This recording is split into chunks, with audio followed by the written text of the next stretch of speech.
Hey, and welcome to Gambit 101. I did a live stream on Twitch recently, link in the description, where I played a bunch of Gambit, talked through some of my decision making, and tried to show examples while going over common mistakes and how players struggling with Gambit can improve their Gambit experience. Note that some of what I cover here is currently relevant only to Season 14, Season of the Splicer, so seasonal mods such as Impulse Recycler and Breach and Clear, which I mentioned in this video, may not be available if you're watching this after Season 14. Unless Gambit undergoes some serious gameplay overhaul in the future, the rest of what's covered here should stay relevant. One thing I wanted to go over during the stream but forgot about is how to help with your heavy ammo economy. Your helmet can take mods which increase the chance of finding ammo specific to a given weapon you have equipped. For example, if you have machine gun ammo finder equipped with xenophage, you have an increased chance of heavy ammo dropping from enemies.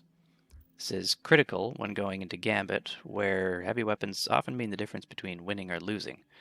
You can also slot an appropriate scavenger mod in your boots to increase the heavy ammo you get from those drops. Following the xenophage example, I'm using machine gun scavenger here. One final note. This video is a collection of clips from a nearly 2-hour live stream, so you'll see some of the background footage in a seemingly random order. I arranged the clips to be more organized and less stream of consciousness, so you can absorb related ideas together rather than an hour apart. And with that, let's get into it.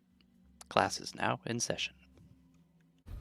Gambit is best played with an organized team where everybody falls into a role. So you'll have one person who is going to be geared up specifically for PvP to do invading. Somebody who can focus on usually a hunter with stealth who can just run in and grab motes safely, get out with them. And then probably somebody else who is focused on defeating blockers. That's basically what Gambit Prime was, if any of you were around for that.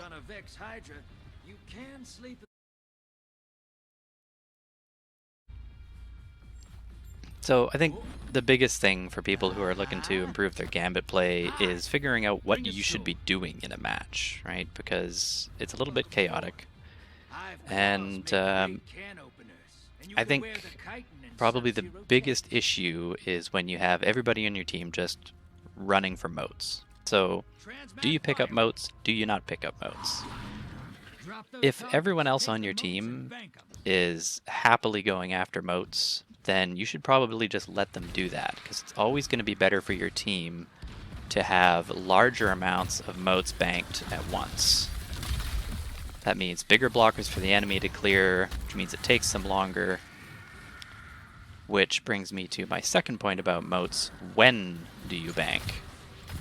Because if you've only got 5 motes, you should probably hold them, either to get more motes or to bank those 5 with somebody who has more. Because the 5 mote blocker, while not totally useless, is much more useful if banked with a 10 or a 15, because those goblins will protect the other blockers.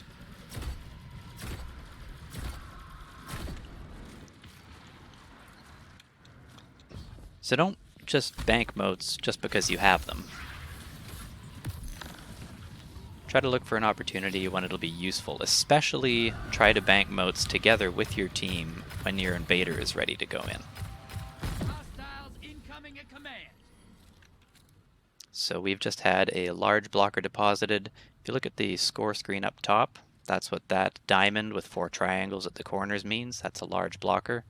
I'm going to deposit my little goblin with that knight. Oh, so they just cleared the knight. That guy's going to go invade. But we've got a few more blockers going in that are going to keep them busy. Well, invader didn't last long. But that was a good timing of blockers there. They had a lot to deal with, which means they can't deposit while those blockers are up and our invader's up at the same time. So it didn't go well with the invader, but the premise was there. Now I was going to let that guy with 9 motes take that other one, because that would push him up to 10. Another thing, if you're not sure if you should be picking up motes, take a quick look around at your team, see who's got what. Because if you've got somebody on your team that's at 14 motes and they just need 1, they're probably not going to be happy if they see you run forward with your 2 motes to pick it up. You want it? Take it. There you go. See? That guy's really happy right now that I just gave him that mote. You know, if you're just trying to win, the best thing you can do is try to get as many motes as you can on as few people as you can.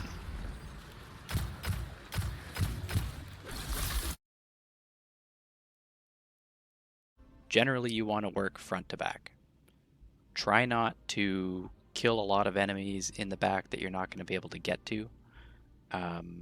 Take out high damage targets first, because that way if there are motes that are about to expire, you open up your team to be able to get in there more safely without being sniped or nuked, you know, whatever the current enemy type's major damage output is.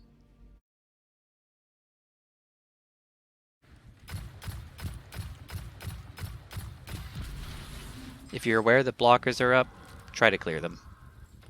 Unless you're like deep into an enemy wave and you just can't get there. But it's never a good thing if only one person on your team is clearing all the blockers. They're going to use all their special ammo doing it, or heavy ammo.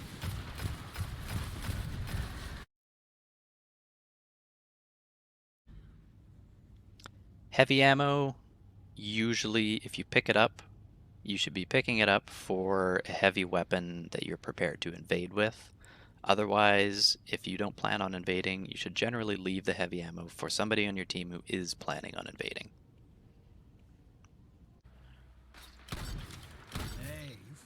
If you got somebody on your team that's eager to invade, you can usually just let them do it. Speaking of Xenophage, that is probably the go-to weapon for invading. It, as you just saw, makes a 2-tap really easy. You don't have to hit to the head or anything.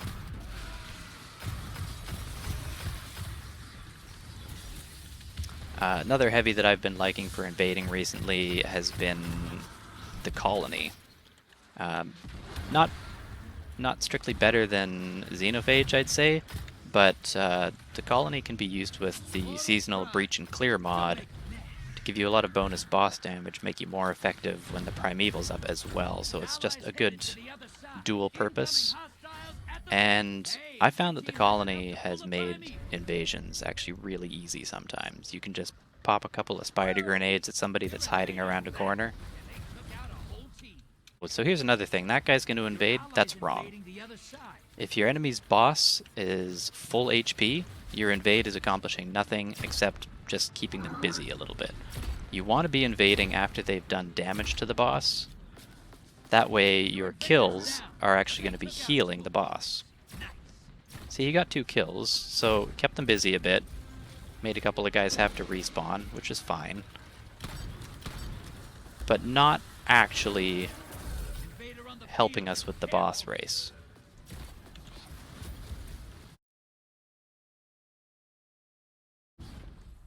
But the best thing you can do if you're being invaded is just to be with allies.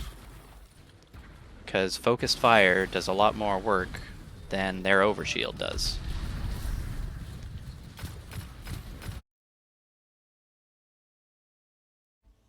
This is a really strong build I found this season. Top Tree Void, you get your overcharged grenades with Controverse and doubling up on Impulse Recycler. Combine that with the Firepower charged with Light mod, and you could pretty well just throw Axion bolts all the time. As long as you're getting a kill with them, it's going to almost immediately recharge a grenade. So I can contribute to add clear with my overcharged Axion bolts with Controverse Hold. Should be able to kill a lot of ads really quick with that. And then I'll be invading with Sniper and Colony. And then Colony, Breach and Clear, Nova Bomb for taking out the Primeval as quickly as possible.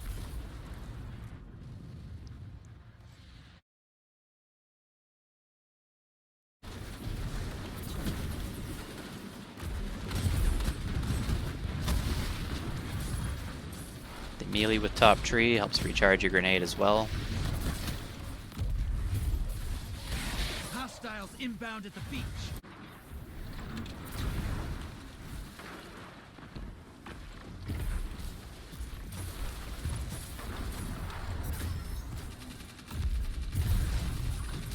Hostiles incoming at command.